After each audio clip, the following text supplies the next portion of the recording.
Dubro Suspicion Files.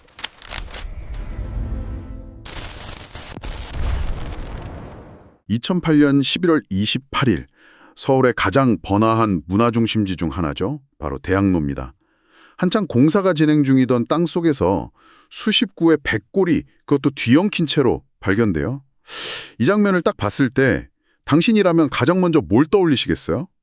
이게 그냥 단순한 사건일까요? 아니면 우리가 전혀 모르고 있던 어떤 역사의 한 조각일까요? 오늘은 바로 그 지점, 여러분이 보내주신 자료들을 가지고 한번 깊게 파고들어 보려고 해요. 대학로에서 발견된 유골에 대한 국립과학수사연구원의 공식 법의학 분석 보고서, 그리고 그 시대를 다룬 여러 역사 기록들입니다. 네, 처음에는 사실 모두가 한국전쟁 전사자 유해라고 생각했잖아요. 그랬죠. 그런데 그 추정이 어떻게 뒤집히는지, 그리고 이 유골들이 어떻게 일제강점기 경성제국대학, 더 나아가서 그 악명 높은 731 부대와 연결되는지 그 뼈에 새겨진 증거들을 저희는 하나씩 따라가 보겠습니다. 발견 직후 현장은 정말 난리도 아니었죠. 경찰은 물론이고 국방부 유해 발굴감식단까지 출동했으니까요. 맞아요. 그럴만도 했어요. 사실 거기가 한국전쟁 때 서울 방어의 핵심이었던 미아리 고개로 가는 길목이었고, 또 바로 근처 서울대병원에서는 끔찍한 학살 사건도 있었잖아요. 누구라도 당연히 전쟁 희생자라고 생각했을 거예요. 네, 모든 정황이 전쟁 희생자를 가리키는 것처럼 보였어요. 당시 언론 보도를 봐도 다들 그렇게 추정했고요. 그런데 진짜 미스테리는 여기서부터 시작됩니다. 그렇죠. 군 당국이 현장에 투입된 지 불과 14일 만에 이거 국군 전사가 아니다 하고 그냥 철수해버렸다는 점. 보통 이런 사안은 결론 내리는데 시간이 꽤 걸리는데 이건 굉장히 신속하고 단호했어요. 대체 뭘 보고 그렇게 확신했을까요? 아주 결정적인 단서들이 있었기 때문이에요. 한 3가지로 요약할 수 있는데, 첫 번째는 유품이 전혀 없었다는 점이에요. 유품이요? 예. 전사자 유해가 발견되면 보통 탄피, 군화구, 허리띠 버클, 단추 같은 금속 유물이 함께 나오기 마련이거든요. 수십 년이 지나도 썩지 않고 남으니까요. 하지만 대학로 유골들 주변에선 그런 게 단 하나도 발견되지 않았어요. 아, 하나도요? 그건 이들이 옷을 입지 않은 상태, 그러니까 알몸으로 묻혔다는 뜻이 될 수도 있겠네요. 바로 그거예요. 발가벗겨진 채로 묻혔거나 아니면 매장 전에 다른 어떤 처리를 거쳤다는 아주 강력한 증거죠.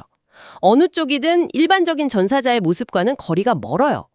그리고 두 번째 이유는 뼈에 남은 상처의 성격이었어요. 아, 총상이나 포탄 파편 같은 게 아니었다는 거죠. 네. 그런 종류의 외상은 전혀 없었습니다. 대신 아주 예리하고 정교한 도구로 절단된 흔적, 저희가 법의학에서 톱자국 soulmark라고 부르는 것들이 여러 뼈에서 발견됐어요. 이건 전쟁터에서 입는 상처가 아니에요. 뭐랄까, 수술대나 해부대 위에서나 생길 법한 그런 흔적들이죠. 군인 유품도 없고 상처도 전쟁터의 것이 아니다. 이것만으로도 충분히 이상한데 군 조사단이 철수하게 만든 결정적인 한 방이 있었다면서요? 네, 그게 바로 세 번째 이유, 인구학적 불일치였습니다. 발굴된 유골들을 분석해보니 도저히 군인으로 볼 수 없는 구성원들이 너무 많았던 거죠. 군인이 아닌 사람들이요? 네, 건장한 성인 남성뿐만 아니라 여성의 뼈가 다수 포함되어 있었고요. 더 충격적인 건 어린아이, 심지어 젖먹이 아기, 즉 영유아의 뼈까지 나왔다는 거예요. 영유아의 뼈까지요. 그건 정말 군 당국으로서는 더 이상 조사를 진행할 이유가 없었겠네요. 이들은 군인이 아니었으니까요. 그렇죠. 그래서 사건은 국립과학수사연구원으로 넘어가게 됩니다. 그리고 이제 국과수의 분석을 통해 이 유골들의 정체가 본격적으로 드러나기 시작하죠. 그런데 이 뼈들은 그냥 땅속에서 자연적으로 부패한 게 아니라 아주 체계적인 인위적 훼손의 흔적을 고스란히 담고 있었다는 점이 중요해요. 마치 누군가 명확한 목적을 가지고 처리하고 가공한 것처럼요. 맞아요.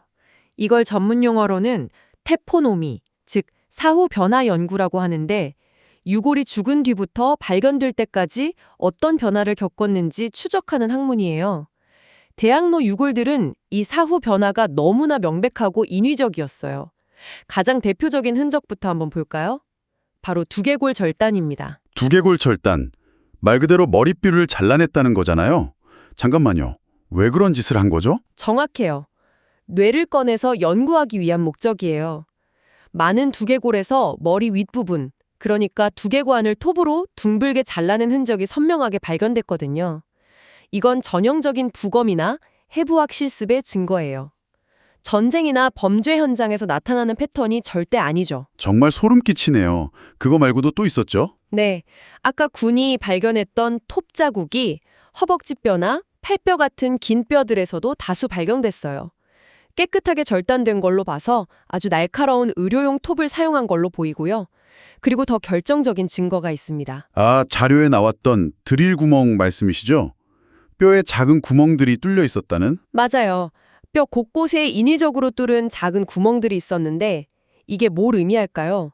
바로 뼈들을 철사로 연결해서 인체 골격 표본, 그러니까 우리가 의대 강의실이나 과학실에서 보는 그런 뼈 모형을 만들기 위한 가공 흔적이라는 겁니다. 와, 그러니까 이 모든 증거를 종합하면 이 유골들은 단순히 매장된 시신이 아니라 경성제국대학 의학부의 해부학 교실이나 실험실에서 연구 교육용으로 사용된 재료였다는 결론이 나오네요. 그렇죠. 그런데 여기서 더 깊이 들어가 봐야 할 지점이 바로 그 재료가 누구였냐는 거예요. 아까 말씀드린 인구 구성이 이 사건의 본질을 보여주거든요. 성인 16명은 남녀 비율이 거의 비슷했고 미성년자가 무려 12명이나 됐어요. 12명의 아이들이요. 보통 의대 해부용 시신, 카데바는 연고 없는 성인 남성이 대부분 아닌가요? 당시 법으로도 그랬을 텐데요. 이렇게 많은 어린이 유골이 포함된 건 정말 이례적이네요. 바로 그 점이 단순한 해부 실습용이 아니었음을 강력하게 시사하는 부분이에요. 그럼 이 아이들의 시신은 왜 필요했을까요? 당시 제국주의 의학계에서 유행하던 두 가지 흐름과 관련이 있을 가능성이 높아요. 하나는 발단 해부학 연구이고 다른 하나는 훨씬 더 사악한 목적인 체질 인류학입니다. 체질 인류학이요?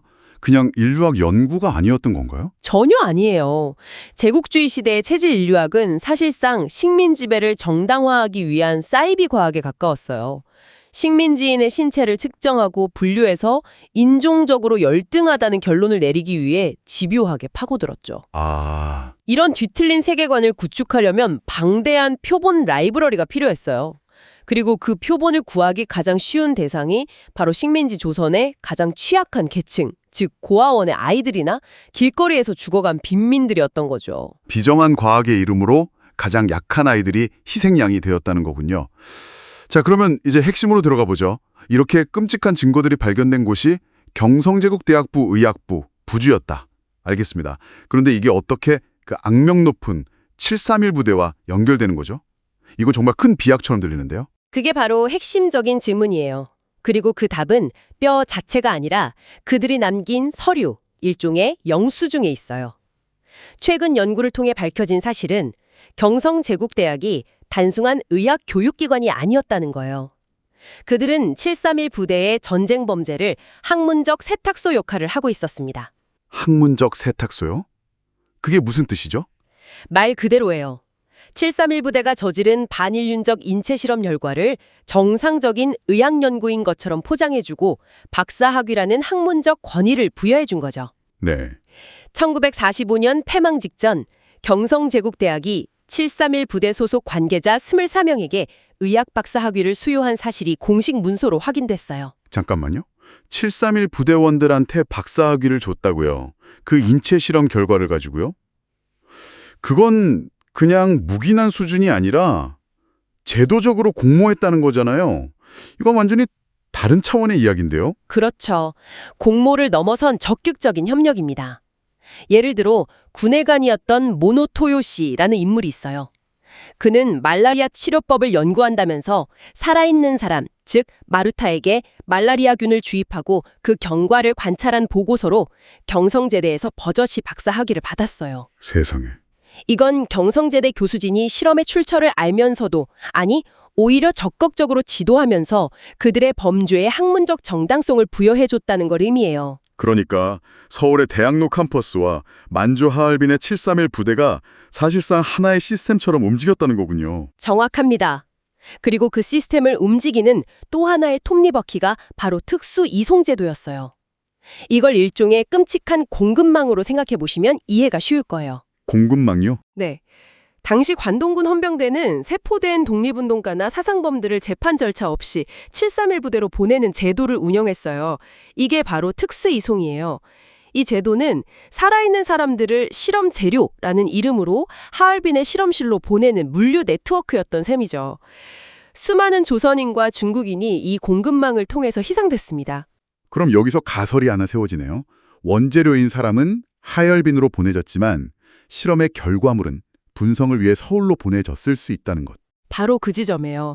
실험 후에 얻어진 장기나 뼈, 병리 조직 표본 같은 제품들은 더 정밀한 분석과 연구, 그리고 학위 논문 작성을 위해 당시 최고의 시설을 갖춘 서울의 경성제국대학으로 보내졌을 가능성이 매우 높아요.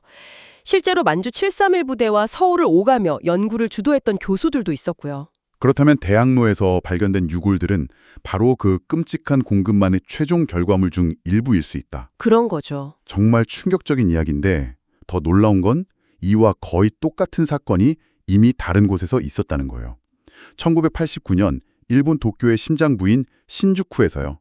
구 육군 군의학교 부지에서 대규모 인골이 발견된 사건이죠. 네, 신주쿠 사건과 대학로 사건은 섬뜩할 정도로 평행 이론처럼 닮아 있어요. 우선 발견된 위치부터가 그래요. 신주쿠는 일본 제국 육군 의료 시스템의 총본산이었고 대학로는 식민지 조선 최고의 의료기관이었어요. 제국 의료 시스템의 중심부와 식민지 중심부라는 점에서 정확히 맞닿았죠. 관련 부대도 마찬가지고요. 신주쿠는 731 부대 본부와 직접적으로 연결된 곳이었고 대학로는 731 부대원에게 학위를 수여한 핵심 협력기관이었으니까요. 하지만 가장 결정적인 건 역시 유골의 상태예요. 톱자국, 드릴 구멍, 둥글게 잘려나간 두개골. 대학로에서 발견된 모든 인위적 훼손의 특징이 신주쿠 유골에서도 똑같이 발견됐어요. 이건 우연의 일치라고 볼 수 없어요. 그럼 두 장소에서 동일한 매뉴얼에 따라 동일한 방식의 처리가 이루어졌다는 명백한 증거로 볼 수 있겠네요. 맞습니다. 신주쿠에서 그런 뼈들이 나왔을 때 일본 사회의 반응은 어땠나요? 일본 정부는 당연히 인정하지 않으려고 했을 텐데요. 물론 처음에는 강력하게 부인했어요. 공사장에서 나온 신원 미상의 뼈들일 뿐이라고 선을 그었죠. 하지만 시민단체와 연구자들, 변호사들이 끈질기게 추적했습니다. 그들은 뼈 하나하나를 분석하고 당시 군의학교에 근무했던 사람들의 증언을 확보했죠. 증거가 너무나 명백했기 때문에 정부도 마냥 버틸 수만은 없었어요. 결국엔 인정했나요? 완전한 인정은 아니었지만 결국 해당 유골들이 연구용 표본이었으며 731 부대와 관련이 있을 수 있다는 점을 일부 시인했어요. 이건 일본 정부가 731 부대 활동이 일본 본토와도 연결되어 있음을 마지못해 인정한 척사례가 됐습니다. 아, 그렇군요. 그래서 이 신주쿠 사건이 대학로 유골의 성격을 규명하는 데 매우 중요한 참고자료가 되는 거예요. 제국주의 의학이 인간의 신체를 어떻게 도구화하고 소비했는지 보여주는 부정할 수 없는 물적 증거인 셈이죠. 자, 그럼 이 모든 조각들을 한번 맞춰보죠. 대학로에서 발견된 백골들은 전쟁 희생자가 아니라 경성제국대학 의학부에서 연구와 교육을 위해 소비된 인체 표본이었다. 그리고 그 배경에는 731 부대와의 검은 학술적 커넥션이 존재했다는 거군요. 네, 이건 단순히 과거의 비극으로만 볼 수 없어요. 법과 제도 그리고 학문이라는 이름 아래 가장 취약한 사람들이 어떻게 도구화될 수 있는지를 보여주는 섬뜩한 사례거든요. 당시 일제는 행여 병자 시체 교부 규정 같은 법을 만들어서 연고 없이 길에서 죽은 사람들의 시신을 의과대학에 강제로 배당했어요. 시신 기증 문화가 거의 없었던 조선에서 의학 교육에 필요한 모든 시신을 그런 식으로 충당했다는 거네요. 맞아요. 길에서 죽은 사람, 고아, 심지어 경찰서 유치장에서 사망한 이들까지 모두 의학 발전의 재료가 되었던 겁니다. 대학로 유골은 바로 그 시스템이 낳은 비극의 증거인 거죠. 정말 안타까운 건 이 모든 사실을 알아냈음에도 불구하고 정작 이 희생자들 개개인이 누구였는지는 영원히 알 수 없을지도 모른다는 점이에요. 현재 기술로는 이들의 신원을 하나하나 밝히는 게 거의 불가능하다면서요?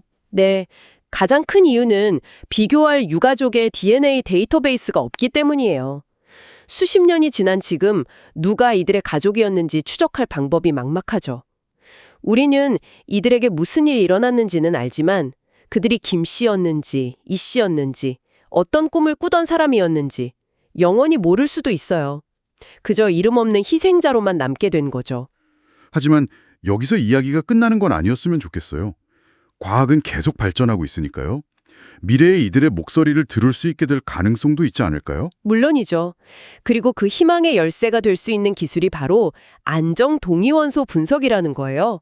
조금 생소하게 들릴 수 있지만 아주 흥미로운 기술입니다. 안정 동위원소 분석이요? 그게 어떻게 이분들의 신원을 찾는 데 도움이 될 수 있죠? 신원을 직접 찾아주진 못하지만 그들의 여정을 알려줄 수 있어요. 이 기술은 뼈에 남은 특정 원소, 예를 들어 스트론티움 같은 것의 비율을 분석하는 건데요. 우리가 먹는 음식과 마시는 물에는 그 지역 토양에 고유한 동위원소 비율이 반영돼요. 그리고 그게 우리 뼈의 평생 기록으로 남는 거죠. 와, 그러니까 뼈에 그 사람의 지질학적 여건이 찍혀 있다는 거네요. 아주 정확한 비유예요. 지질학적 여건. 평생 사울에서 자란 사람의 뼈와 만주에서 살다가 온 사람의 뼈는 이 동위원소 비율이 완전히 달라요. 만약 대학로 유골들에서 만주 지역의 토양에서만 발견되는 특이한 동위원소 시그니처가 검출된다면 어떻게 될까요? 그건 앞서 말한 특수 이송가설, 즉 희생자가 만주에서 실험을 당한 뒤 표본으로 서울에 보내졌다는 가설을 입증하는 결정적인 과학적 증거가 되겠네요. 바로 그거죠. 731 부대와의 연결고리가 비로소 완성되는 순간이에요. 그들의 이름은 찾지 못해도 그들이 어디서 와서 어떻게 희생되었는지 그 마지막 여정을 과학적으로 증명할 수 있게 되는 거죠. 그들의 뼈에 새겨진 마지막 증언을 우리가 마침내 해독하게 되는 셈입니다. 지금 우리가 딛고 서 있는 이 화려한 도시의 땅속에는 아직 밝혀지지 않은 또 어떤 진실들이 묻혀 있을까요? 그리고 미래의 우리는 과연 그들의 목소리를 들을 수 있는 기술과 의지를 모두 갖게 될까요?